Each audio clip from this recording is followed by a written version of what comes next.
I'm going to suggest we get started because otherwise we'll run over time. And if anybody's late, we know that they can watch the presentation online. So welcome everyone to Tech Talk for 28 May 2022.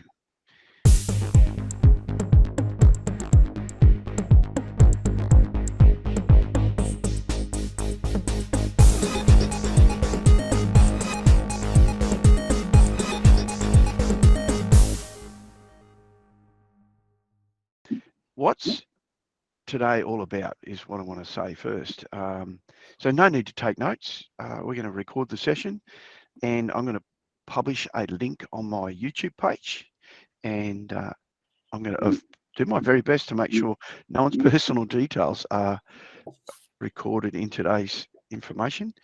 In the meantime, what I'm going to do is take the opportunity just to turn off your audio microphones, but if you feel the need, you want to say something, you will be able to turn your microphone back on. And from here today, this presentation is going to cover BigPond versus Gmail. Now, there's no hard and fast rules about BigPond versus Gmail. That's just an option that we chose.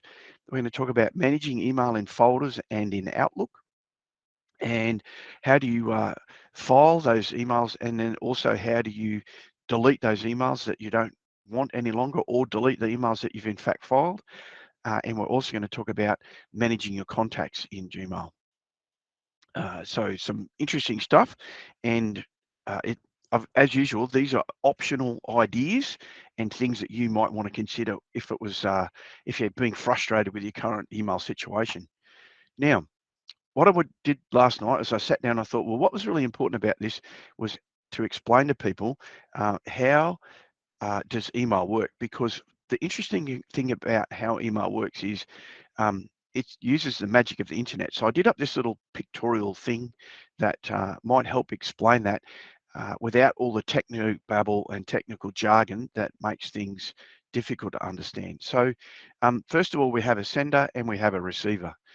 So this is just a person sitting at a computer or a laptop or a tablet, and I want to send an email to someone else. So I'm the sender and the other person's the receiver. From there, what happens is, just so happens that I'm connected to a BigPond email server. I use Telstra for my my provider, and so therefore I'm automatically connected to the BigPond email server. I don't have a choice of that. That choice is made when I choose my retail service provider, and that in that case, it's obviously BigPond. Now, the other person has said, well, I'm with another provider, but I've decided to move my email onto Gmail, and although I am using, it could be anybody, it could be IINet, it could be Internode, it could be Beyond. It doesn't matter who you're using. Once you've made the choice to switch to Gmail, your email server changes when you move to when you move your mail. So we're not moving the service of the internet, we're just moving the Gmail. So in between all that is the magic of me creating an email, and that email goes from my computer to the BigPond email server. And then, of course, in the middle of all of this is the internet. So to explain that, the BigPond email server sends that email and uses the internet as a connection to the server, and the server says, hello internet, I've got an email and I'm sending it out. And what that email is doing is it's looking for the Gmail server, because that information is in the email address. So if I was sending it to somebody at Gmail, BigPond knows it's got to find a Gmail server, and that's all the BigPond server says. I'm looking for a Gmail email server, and off it goes. It sends it off into the internet, and while it's floating around the internet, it says, oh, look, there's a Gmail email server. I'll dump myself on it, and it connects itself to that Gmail server. The Gmail server then says, oh, I know exactly who that's for, and it sends it to the receiver, because it uses the first part of the Gmail address, normally the first name dot last name. And the simplicity of that just means that the email is now delivered to the receiver.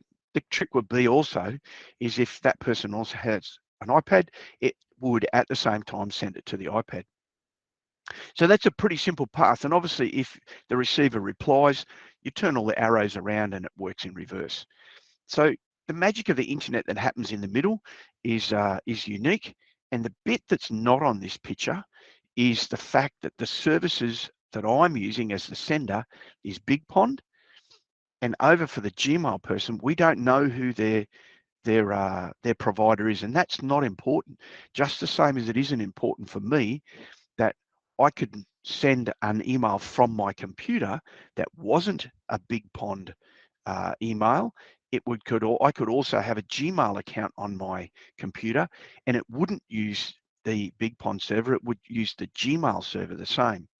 So it can get a little bit technical, and we can get lost in this story very easily. But in simple terms, there's a path between you and the internet and the next email server, and that obviously knows exactly where the receiver is. So that's pretty straightforward. We're going to talk about BigPond versus Gmail. So that same conversation extends into this little discussion. But I think what's important first is we understand a few little things about BigPond first.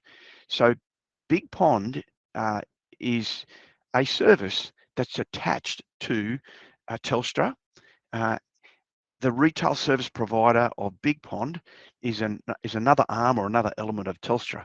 And what's important to understand about that is once you have an @BigPond email address, it's attached to BigPond. You can't move that. So in other words, it's not transportable from one service to another. And so what's difficult to maybe in some senses to understand here, BigPond don't specialize just in email. They also specialize in telephone services, and it just so happens that it includes an email address for you. Whether you choose to use that email address or not is up to you. You don't have to use it. You could automatically use your Gmail address and still have the benefit of having the retail service provider services of BigPond. Now, I often say to people, Telstra have the best telephone network, and that's true. They literally were built on the backbone of the service. They own a significant amount of the cable in the ground, and that's transitioning as time goes by through the NBN. So they're just another retail service provider. Does that change anything? No, not really. They seem to still have the best mobile telephone service because they own the majority of the towers. In time, that will change. But for now, living in North Queensland comes with an inherent problem of making sure that you have good telephone services when you leave the home. For as far as the services go on the ground, that's now becoming a little bit more equal with the other service providers. So you don't have to stay with BigPond, and there are better and cheaper deals out there than what you're probably paying for BigPond right now. Either way, doesn't matter how you choose to use your email address, it will still work. There's no fear that BigPond is going to stop working. So that's important to note as well. So how does that put us now? I mentioned this earlier, it's not transportable. So if you decide that you don't want to be with BigPond anymore, what that means is you can't use your BigPond email address if you choose to go to another provider. Let's say you said, oh, I've had enough of Telstra, I've had enough of BigPond, I'm moving to iiNet. And so you pack up everything. The only way you can keep your BigPond email address is you continue to pay BigPond a monthly fee to keep that email address open and working. Now, I don't think it's exorbitant. I think it might be $2 or $4 a month. So the thing is, though, you're always going to be attached to it. So the transportability of Gmail would mean that it will work on any retail service provider. You could change your retail service provider every month, and no one would ever know behind the scenes that you're changing providers because your email address of Gmail is transportable between providers. That's the same thing I've just said. Gmail works with any internet service. The good things to know about Gmail is feature rich. It is absolutely chock-a-block to the eyeballs with great things. I'm using slides today from Gmail. I didn't create this presentation in PowerPoint. I used Google Slides. It also has a great Docs, Sheets. We're using Google Meet, which is part of Gmail. It's the same creature. It's all built into that one thing. It goes on. There are so many features on Gmail. There's not enough room on this slide to write them all in. Now, whether or not you choose to use them or not, again, you may just choose to use Gmail merely as a feature to send and receive email. That's all you're going to use. That's true. Another feature that's really, really good for me is I love the way that you can manage your contacts in Gmail. And we're going to talk about that later on this morning. The thing that is a big bonus for me is that Gmail has two-factor authentication. So what that means is if somebody tries to guess my password and they actually get it correct, they are then challenged a second time to prove who they are. That two-factor authentication is protecting me from the outside world and from the people who are less desirable and the people I don't want on my computer. So you could have a really elaborate password and somebody can still guess or hack that password. The beauty of two-factor authentication is it requires my mobile phone in their hand to answer a question on my mobile phone once they try to guess that password. And if it happens too many times, it will lock them out. It will block them from entering. So two-factor authentication is a lovely layer of protection that other email services are not providing. Gmail is free. There's no fee to create a Gmail account. You can sit at your computer and create Gmail addresses all day, and they're free. The good thing about it is, when you create that account, you get about 15 gigabytes of free storage online. Now that's not very much. That's less than stuff that you can fit on one of these little creatures. So these are now like, these used to be 1 and 2 gigabytes.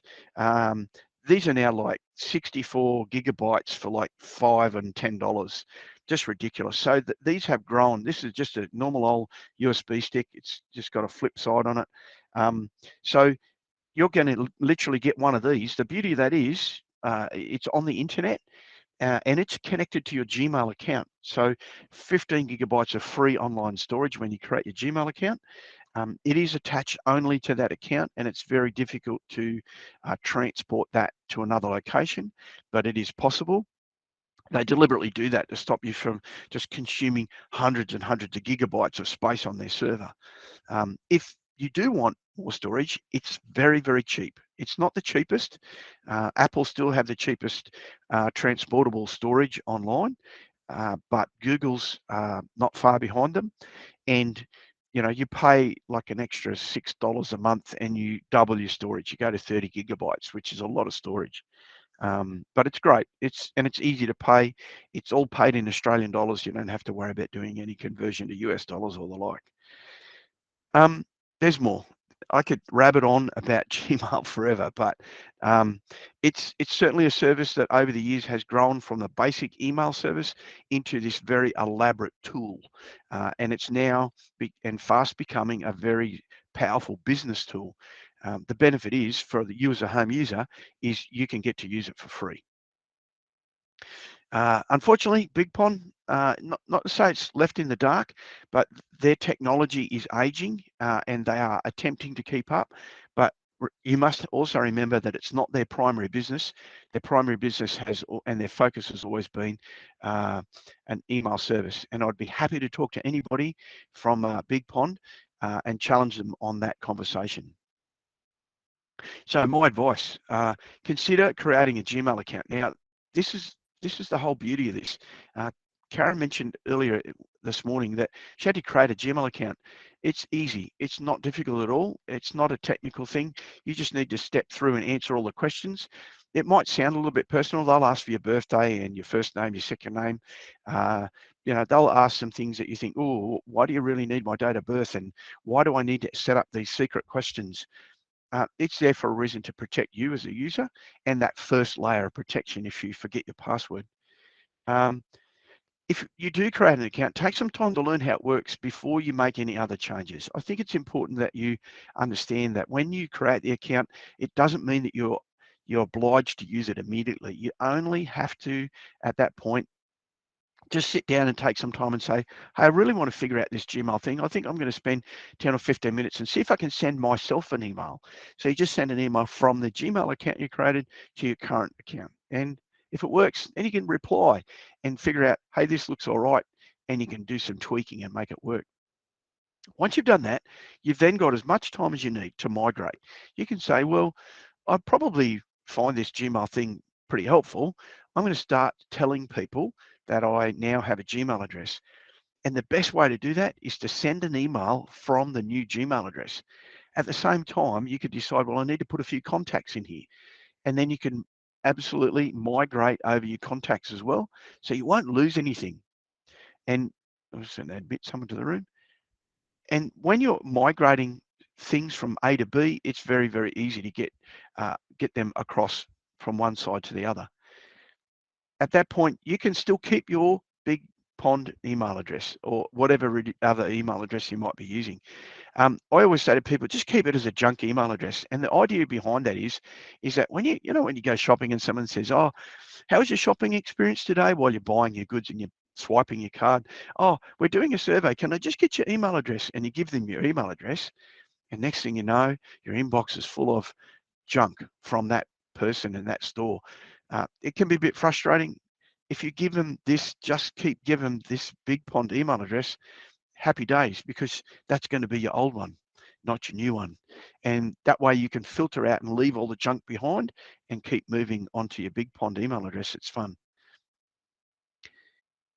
Eventually, you can choose whether or not you stop using your Big Pond email address. I have got a Big Pond email address and I couldn't even tell you what it is.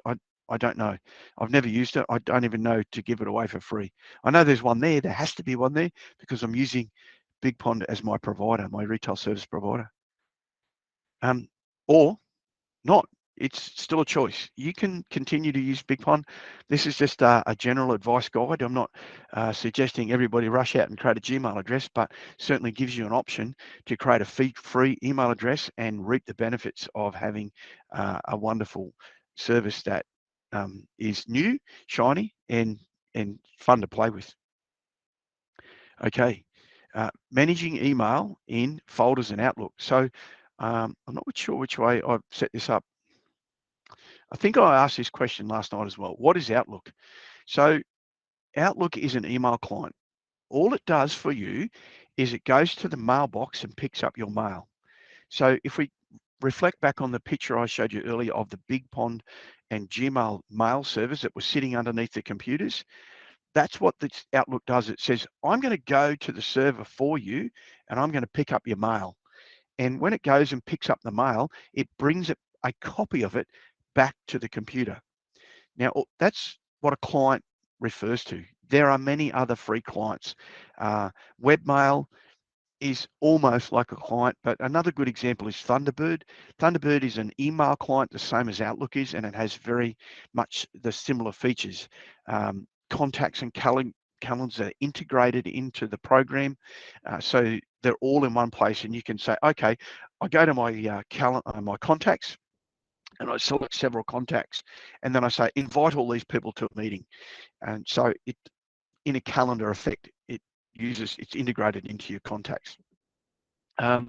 It can be used also to file email. And I say the word temporarily because you really shouldn't be keeping lots and lots of important emails in your Gmail or in your Outlook client. And you're not there to sort of say, oh, well, this is so much easier. I've seen so many people lose entire folders of information out of Outlook and also out of Thunderbird, and it just disappears. And I say to them, it's somewhere in the cloud. You can't find it. It's out there somewhere, but it's certainly not on their computer. So you don't have to use Outlook. You don't have to use Thunderbird. You could use webmail as your alternative. So managing folders in Outlook. So it can be used to file, as I said earlier, it's temporary to file your emails in folders on temporary. You can create subfolders and drag them in from your inbox. As I said, it's not a long-term practice because the concern is always the size and the number of the emails that are in there that you could potentially lose. Now, a good backup will solve that problem for you, but I hear every day, and I heard a story the other day, and the computer behind me is part of that story. The reason it's actually here is because one of the hard drives crashed in it. The thing that saved him is we set up a backup, an internal backup on that computer many months ago, and we just went to the backup and put a new drive in and did a full restore. But without having that technical ability or that the leisure of saying, oh, I've got a backup that I rely on, you can't fall back on that. So storing large numbers of emails in folders is not a good practice. Now, the alternative is to file them direct into Windows. And I'm going to show you how to do that. See if I can. This is just the way my email's laid out. And I've got 5 email boxes here. And I own more email addresses, but I just limit to this 5 because that's my core of my business and my life. The rest of them are sitting in on my phone effectively. So if I said, look, I really want to keep this email from eBay, you can see on the left, I've created these folders, and most of you are probably familiar with this. I can just get this email and click, hold, and drag it down and let it go over Christmas lights because that's where I want to file it.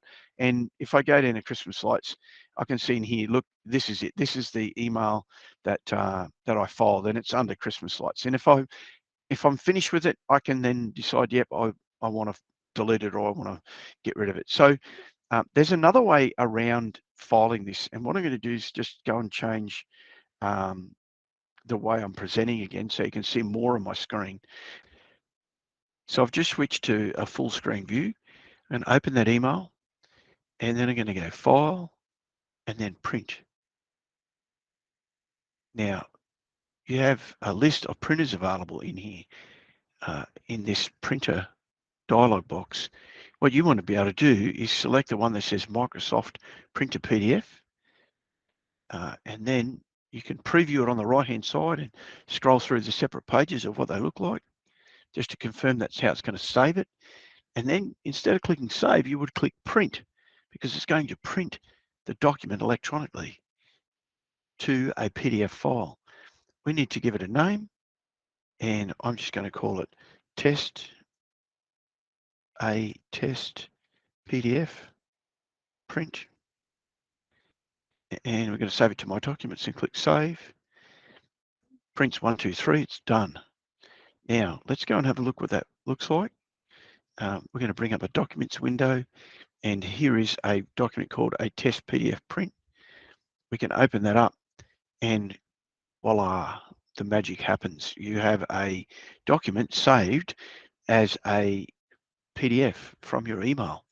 At this point, I can close all of this knowing that I've got that file saved, shrink all this down, and I can now delete my email knowing that I have a copy of it exactly where I want it.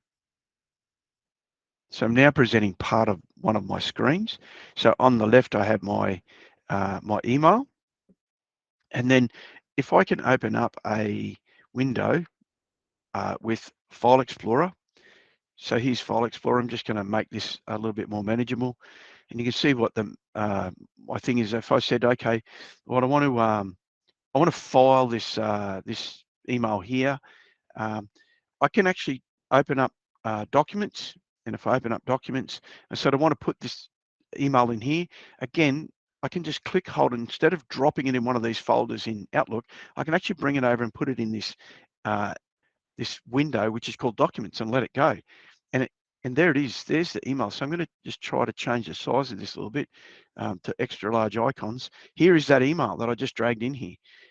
So if I wanted to, I can obviously just double click this and it will open it up as an email. And you can see the email on the right in my email client, Outlook. And here is the email, which I opened from inside File Explorer. So it just becomes, when I drag it out of Outlook and I dump it in File Explorer, it just becomes another document. It's not anything unusual. It's just a document, and File Explorer just sees it a document. And the beauty of it is I can change it and rename it to whatever I want. And so if I can, I'm just going to rename it Test, and there you go. It's now called Test. So it's not difficult to do that. more importantly, that would be now saved. I can now delete that email out of my email. It's gone. I haven't folded in Outlook. It's actually folded in my computer. And if I lost everything in my email, that's okay. I would still have the email in File Explorer. That's just a little practical demonstration of how you can save emails either in Outlook by dragging them into pre-created folders in Outlook somewhere over here on the left. So that email address with those folders, or opening up File Explorer and dragging them directly out of Outlook straight into File Explorer. And that's a much safer way to. So filing, this is basically what we just covered. I think I'm going to talk about deleting emails. So we talked about this. We just did the demonstration on how to file. Deleting twice. So deleting twice means when you delete it in Outlook or in Webmail, it literally goes, the first time it goes just into a bin. That bin is commonly called trash or deleted items. So Google calls it one thing, Outlook calls it another. Your webmail service is likely to call it something else, but it's going to be referred to as a bin. Once it's in the bin, to actually get rid of it, you need to delete it from there as well. So deleting, I always say to people, you need to delete it twice. You need to delete it to get it into the bin, and then you need to empty the bin. So it's no different at home. If you get a piece of paper, you screw up the piece of paper and you throw it in the bin, you then have to empty the bin into the rubbish bin outside. So the same applies to email. Deleting it twice. Now, particularly applies more so, and if you're trying to get rid of an email that's unfavorable. If let's say you're getting an email regularly from someone who's a phishing email or something of the sort, you will have to delete it twice. That's really important. But you also have to remember that once you empty the bin, it's gone forever. Now, there is a feature in Outlook that you can tick a little box in the settings that says, when I close Outlook, I want you to automatically empty my bin for me. Of course, that is fraught with danger unless you're absolutely sure that everything you put in your bin is gone. One of the routines that I have when I tune up people's computers is I empty every bin I know of. That includes the bin in Outlook, it includes the bin in their webmail, and it includes the bin that's on their desktop. The reason I do that is because if you've deleted it, I consider it to be in the rubbish can, and you're not going to go rummaging around in there to find an email that you should have kept in the first place. Now, here's the good news. If you empty something from your bin and you have a regular backup, you'll have a backup of that email. But if you're only running a backup, say monthly, and you receive, read, and delete that email between those two backups, you won't have a copy of it. But if you're doing regular backups, there's a fair chance you're going to have a copy of that email. The other alternative is go back to the person who sent you the email and get them to send it again. Managing your contacts in Gmail. This is something I absolutely love doing. And I'm going to bring up my Gmail and switch screens again. On this screen, this is all the features that are available in Gmail. This little icon with these 9 dots up here. And if you scroll down here, these are just the things, and there's more things that are not there as well.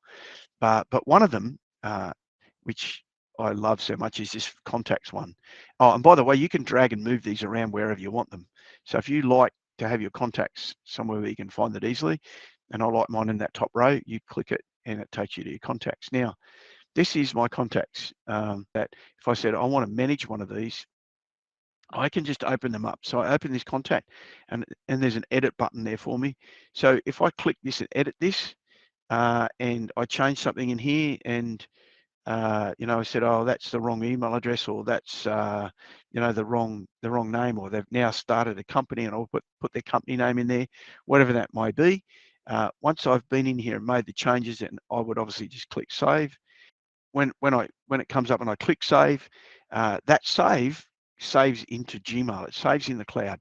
The next thing that happens is my phone replicates to that cloud space. So the beauty of that is, for me, is that I don't have to maintain my contacts on a tiny little screen on my phone. I can come and sit in the front of my computer inside of a full-size screen, and I can edit my contacts to my heart's content. And that just makes life very, very easy for me, and it's very fast because most of the time I'm sitting in front of my computer. I can copy the information from a new email and create a new contact and do it live. Within about sort of 35 to 40 seconds, it appears on my phone because I had my phone synchronized to this Gmail account for my contacts. So my contacts are all in one place.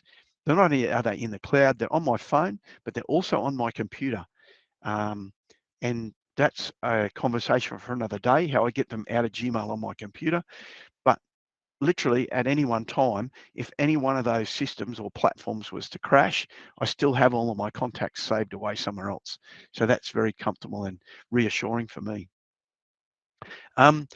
I say to people, why you do it? Well, we say we can work across the platforms, and I'm doing that. I've got my contacts in Windows and also Apple, and I know it works very, very well with Android. So when you start up your Android phone for the first time and you're creating an account, make sure you use your primary email address. So if you've got a Gmail address and you're setting up your Android phone for the first time, make sure you use the Gmail address that you use the most, because that's the contacts that will synchronize automatically on your Android phone. It is easier to mention, as I mentioned, to manage those contacts while you're sitting in front of a large screen.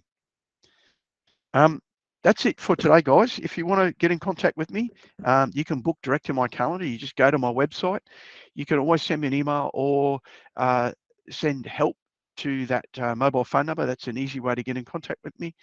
So what I'm going to do is thank everyone for coming today, and I'm going to open up the floor in a second for any questions, and hopefully we'll be able to answer any questions you've got.